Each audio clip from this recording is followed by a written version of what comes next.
If you've ever eaten chicken, broccoli, and rice to get lean, this video is going to change the way you think about food forever.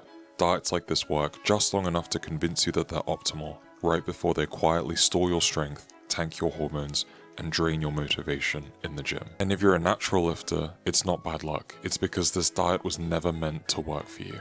So today we're going to talk about some of the most damaging tropes in the fitness industry, focusing on why obsessing over calories, eating clean at all costs, and treating food like fuel is especially damaging for natural lifters, and explaining the mechanisms behind why mainstream advice directly erodes your metabolic health, leading to plateaus in fat loss and strength. By the end of this video, you'll have a clear system on how you can eat as a natural lifter in a way that supports your health, saves you time, and most importantly allows you to actually enjoy your diet and training.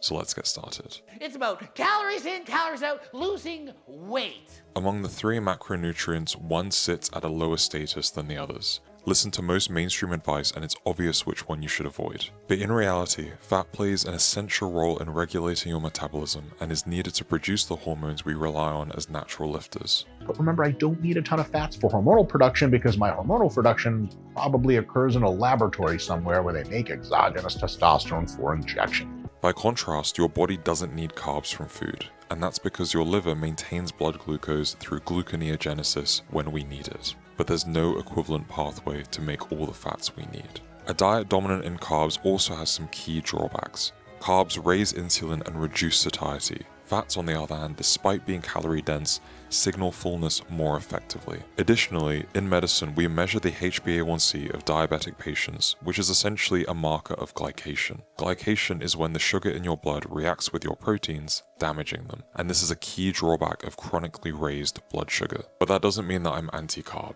On the contrary, carbs play a vital role in natural lifters for gym performance and muscle growth, but only if they align with your keto clock. If you eat carbs before training, your muscles will be able to burn off the excess sugar. For lunch and dinner, having meals heavy in the essential macros of protein and fat, with some fruit and veg on the side, will help promote hormone and muscle synthesis, whilst promoting early satiety and improved fat metabolism. You're essentially training your body to become better at burning fat by default, using carbs specifically for performance, and that's completely different from having carbs for every meal of the day, and then just sitting around and allowing the sugar to float around and do damage in your body. Essentially, calories tell us how much to eat, but the specific macronutrient composition and timing dictates how our bodies respond. And that's why, as natural lifters, the standard rhetoric of calories in, calories out fails us. And now that we've spoken about the different contexts where eating certain macronutrients makes more sense, we have to talk about the nutritional contexts of micronutrients.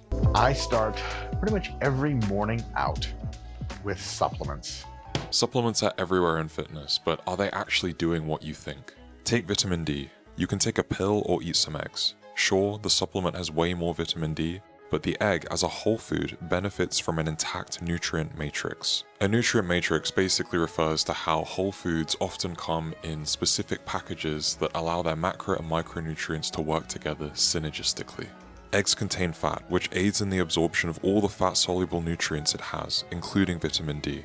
It also contains vitamin K2, a lesser-known micronutrient that's needed alongside vitamin D. Without K2, high vitamin D can cause calcium to deposit in arteries, organs, and other places where it shouldn't, highlighting why we evolved to consume whole foods and not just vitamins stripped of their nutritional context. Whole foods are also less inflammatory, more filling, and force your body to work harder, which supports fat metabolism and hormone health. This isn't even including the financial burden and risk of cross-contamination associated with the supplement industry. If you genuinely have a deficiency, then just take the supplement, but try and take it alongside its original nutrient matrix. At this point, I want you to drop a like on the video so that you can try the keto clock and eating more whole foods, and then let me know in the comments if it works for you. But before you click off, I'm about to share my secret strategy for how you can meal prep for both convenience as well as flavor. Everyone I've shared this with said that it's completely changed meal prepping for them, so if you're tired of just eating the same slop every single day for an entire week after you meal prep, then keep watching.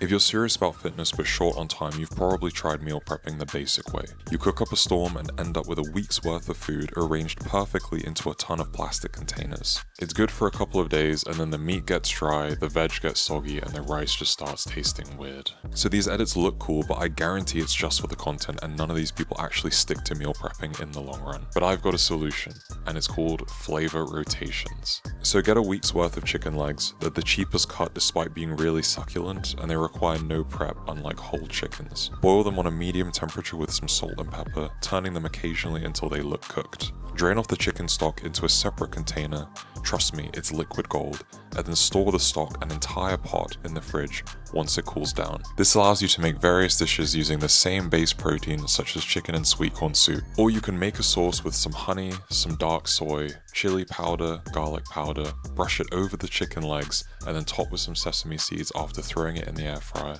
and you've got Korean chicken.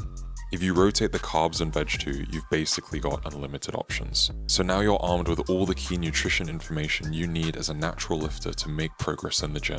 But there's one more thing. Thank you for watching, and make today count.